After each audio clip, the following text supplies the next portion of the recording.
East Texas Arrowheads, April 17th. Today we were lucky enough to hit two different spots. This first set shows you what we found at the first site. We did pretty good today. Found an assortment of tools, a bunch of Palmwood flakes, chips. This here's pretty cool. It's a Palmwood chomper. Found some decent bird points today. This little yellow point right here is probably some kind of Bonham type bird point. It's got a sticker tip on it. Pretty awesome. A couple miscellaneous Frileys there, some broke ones. Kind of your everyday East Texas side notched. Can't really type them, there's so many variants. This one here is really interesting. If somebody knows what it is, let me know. I've never found one like that. As you can see, the flaking shows early archaic. The base is slightly round. Of course, it's been resharpened. You can tell it was real wide at this point, and probably an impact fracture forced them to resharpen this circuit. But check out the base of it; it's really unique. Alright, this monster over here, I've been trying to talk myself into a Dalton all day long, which most of y'all are looking at it and you're going, no way, but you got to think about East Texas. Our Daltons are totally different than Arkansas's Daltons. All our Daltons in the East Texas area have a wide base, and this thing has a couple things going for it. It's beveled,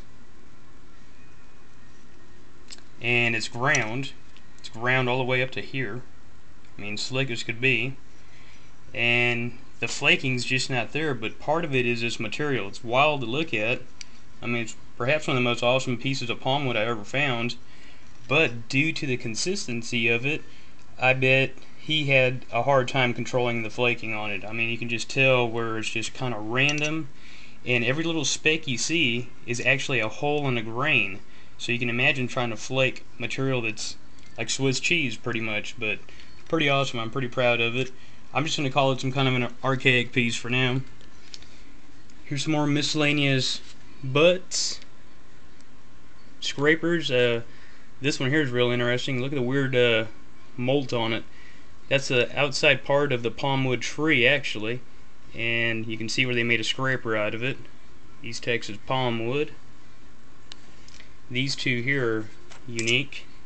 What these are bird point preforms. They got a cobble, started working the edges, and they usually get it to a stage 3 preform and then decide what kind of bird point they're going to knock out of it. Found a nice campstone today. This one's pretty decent. It's got a good groove in it. Found that hammerstone about 3 inches away from it. Here's an assortment of pottery from today. I didn't pick it all up. I just grabbed these to show you some samples of the different kind of caddo material. This one here had a lot of red in it with some cool designs and a inlaid lip. This one here with the specking, that's bone and shell that they crush up with the pottery material to make it a little harder.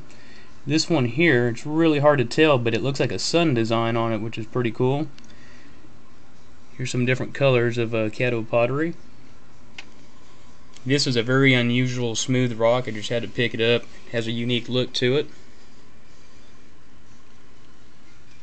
Okay, this here is our second spot. It starts off here with some Palmwood flakes. As you can see, this camp wasn't nearly as good as the first one, but I did find this wolf head, so I'm pretty excited about that. If you look it up in the book, it's called a San Patrice. We call them wolf heads around here. If you flip it upside down, you can kind of see where it gets its name. This one here is pretty awesome. That's some Navaculite. It's a banded Navaculite. This one is a heartbreaker. Awesome flaking on that. Thin. Anyways, the tip's gone on it. Some more tools. Going back to this, I think it's in the new Overstreet book. Look up Kisatchie Dalton.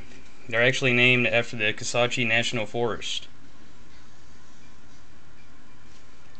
Okay, I think that about wraps it up. This came from the same site. You got to think, after the settlers came in and chased all the natives away, they pretty much camped on their side, so we find a lot of early Americana stuff. That appears to be possibly a key to a music box. It's made out of brass. You can tell where the metal's got a twist to it, where it probably broke off. And this here is really cool. It's a sandstone bead. When I got it home, I cleaned it up, and you can see that hole goes all the way through.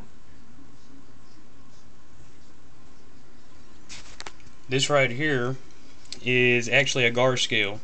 You can tell it's pretty old by the color and the size. It's not quite petrified, but it's getting there. Give it another million years or so. Alright, I'll get back to y'all real soon.